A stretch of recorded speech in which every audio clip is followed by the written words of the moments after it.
Oke, bismillahirrahmanirrahim. Assalamualaikum warahmatullahi wabarakatuh. Perkenalkan, nama saya Astuti Yusrin dengan NIM A1L1 19069, kelas A Ganjil, jurusan Pendidikan Kimia. Baiklah, saya sini akan menjelaskan sedikit tentang buffer, cairan, dan elektrolit dalam tubuh manusia. Langsung saja.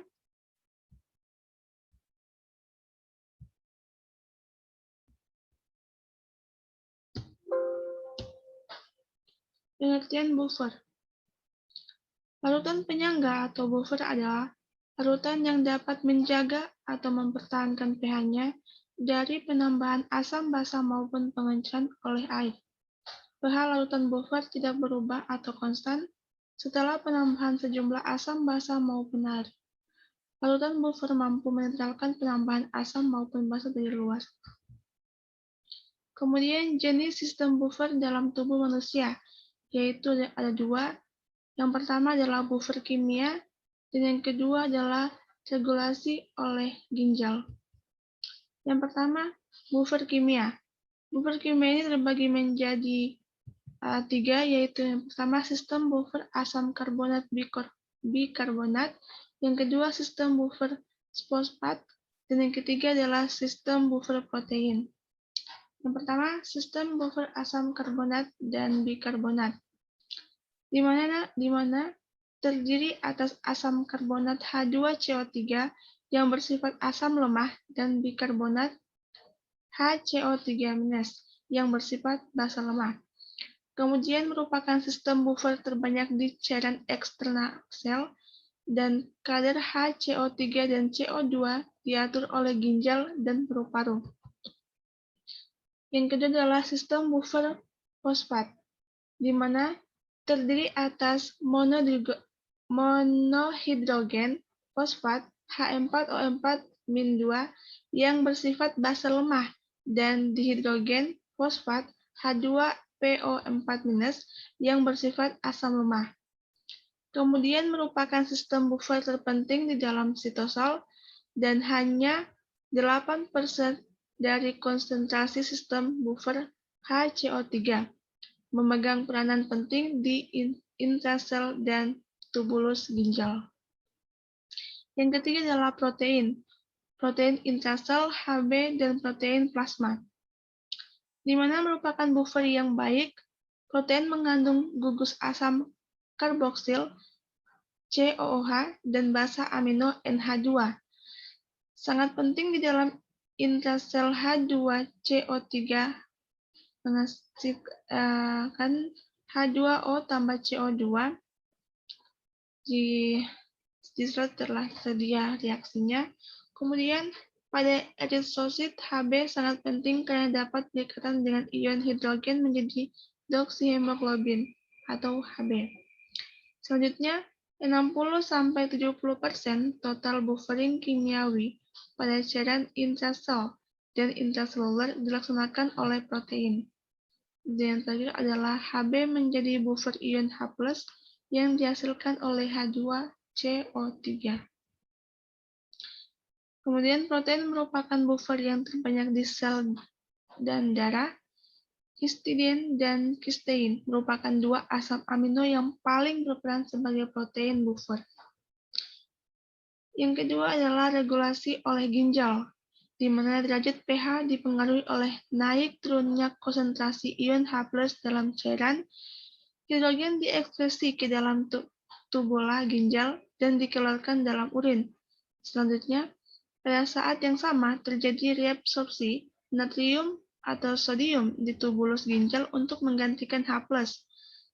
Selanjutnya, sodium diberikatan dengan ion HCO3 untuk membentuk NaHCO3. Kelebihan asam akan dibuang oleh ginjal sebagian besar dalam bentuk amonia. Ini adalah fungsi dari elemen H+, yaitu reabsorpsi HCO3, penghemat Na+, bereaksi dengan NH3 menjadi NH4, neutralisis asam kuat, dan melindungi mukosa tubulus. Dan poin KB yaitu pengaturan sistem kesetimbangan asam basa. Ada 3 bagian, yaitu cairan intra dan ekstrasel, kemudian sistem pengaturan ginjal, dan yang ketiga adalah sistem pernapasan. Oke, yang pertama itu cairan intra dan ekstrasel. Natrium adalah kation utama dalam cairan ekstraseluler, di mana 30–40% natrium ada di dalam kerangka tubuh.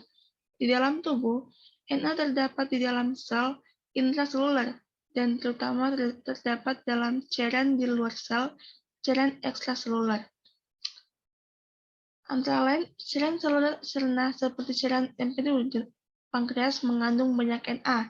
Na dalam tubuh merupakan gambaran keseimbangan antara natrium yang dikeluarkan, pemasukan natrium yang berasal dari diet melalui epitel mukosa saluran cerna, dan proses difusi dan penyalurannya melalui ginjal atau aluran. Yang kedua adalah sistem pengaturan ginjal, di mana untuk mempertahankan keseimbangan asam basa, ginjal harus mengeluarkan anion asam non-volatil dan mengganti HCO3. Ginjal mengatur keseimbangan asam basa dengan sekresi dan reabsorpsi ion hidrogen dan ion bikarbonat. Pada mekanisme pengaturan oleh ginjal ini, berperan 3 sistem buffer asam karbonat, buffer fosfat, dan pembentukan amonia. Ion hidrogen CO2 dan NH3 diekskresi ke dalam lumen tubulus dengan bantuan energi yang dihasilkan oleh mekanisme pompa natrium di basolateral tubulus. Kemudian adalah sistem pernafasan, di mana paru-paru mengendalikan karbon dioksida dan juga mengendalikan kandungan asam karbonik dari cairan ekstraseluler.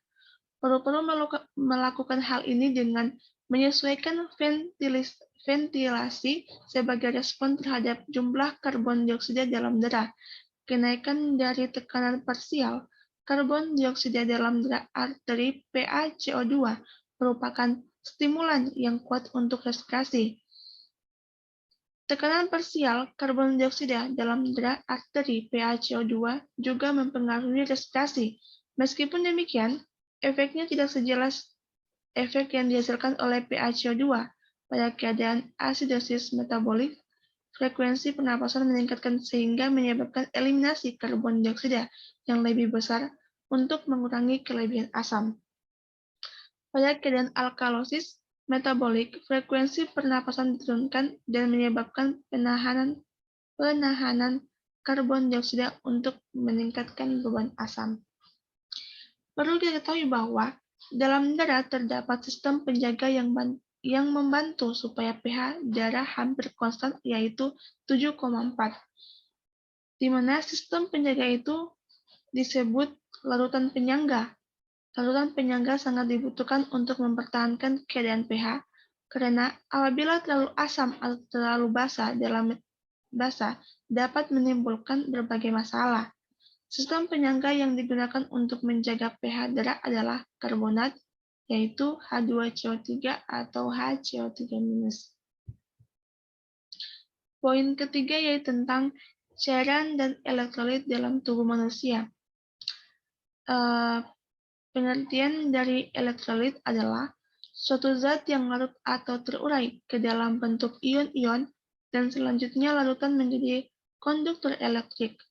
Ion-ion merupakan atom-atom bermuatan elektrik. Elektrolit bisa berupa air, asam, basa, atau berupa senyawa kimia lainnya. Elektrolit umumnya terbentuk asam, basa, atau garam. Beberapa gas tertentu dapat berfungsi sebagai elektrolit pada kondisi tertentu, misalnya pada suhu tinggi atau tekanan rendah. Elektrolit kuat identik dengan asam, basa, dan garam kuat. Elektrolit merupakan senyawa yang berikatan ion dan kovalen polar. Kemudian di sini kita akan membahas tentang peran air dalam tubuh dan peran mineral dalam tubuh. Yang pertama adalah peran air dalam tubuh, di mana air berperan dalam membentuk sel dan cairan tubuh sebesar 70–85% komponen utama tubuh dalam air. Air juga berperan besar dalam darah yang mengandung air sebesar 83%, cairan lambung, hormon, enzim, otot, dan berguna untuk membentuk kontraksi otot. Yang kedua, mengatur suhu tubuh. Air membantu mengatur suhu tubuh agar tetap stabil dengan cara menghasilkan panas, menyerap, dan menghantarkan panas ke seluruh tubuh, serta membantu mendinginkan tubuh melalui penguapan dari paru-paru dan perombakan kulit sehingga membawa kelebihan panas keluar dari tubuh. Yang ketiga, melarutkan dan membantu proses pencernaan makanan. Yang keempat, air berfungsi sebagai pelumas bagi persendian sehingga dapat meredam gesekan antara sendi dan menjadi bantalan bagi setiap jaringan tubuh. Yang 6, alat transportasi untuk membantu pertumbuhan dan regenerasi sel, membantu penyebaran oksigen di dalam tubuh, dan sebagai alat transportasi untuk mengeluarkan gas karbon dioksida. Dan yang terakhir yaitu sebagai media untuk membuang sisa metabolisme tubuh melalui saluran kemih, saluran cerna, saluran napas, dan kulit. Yang terakhir yaitu peran mineral dalam tubuh. Mineral merupakan salah satunya. Keberadaannya tidak boleh dilupakan karena fungsi mineral bagi tubuh sangat penting. Mineral merupakan zat anorganik yang diperlukan tubuh dalam jumlah kecil untuk beragam fungsi tubuh yang berbeda. Beberapa contoh kegunaannya adalah membantu pembentukan gigi dan tulang, memastikan sistem enzim dan fungsi saraf tubuh beroperasi normal, sehingga menjadi komponen utama dalam pembentukan jaringan. Meski fungsi mineral bagi tubuh benar-benar krusial, tingkat kebutuhannya beragam. Ada mineral yang dibutuhkan dalam takaran lebih banyak, ini lebih dikenal sebagai makromineral, sedangkan ada pula yang kebutuhannya lebih kecil, yang kerap disebut mikromineral. Baiklah, mungkin itu saja penjelasan singkat saya tentang buffer, cairan, dan elektrolit dalam tubuh manusia. Mohon maaf jika ada salah kata, dan juga mohon dimaafkan. Wassalamualaikum warahmatullahi wabarakatuh.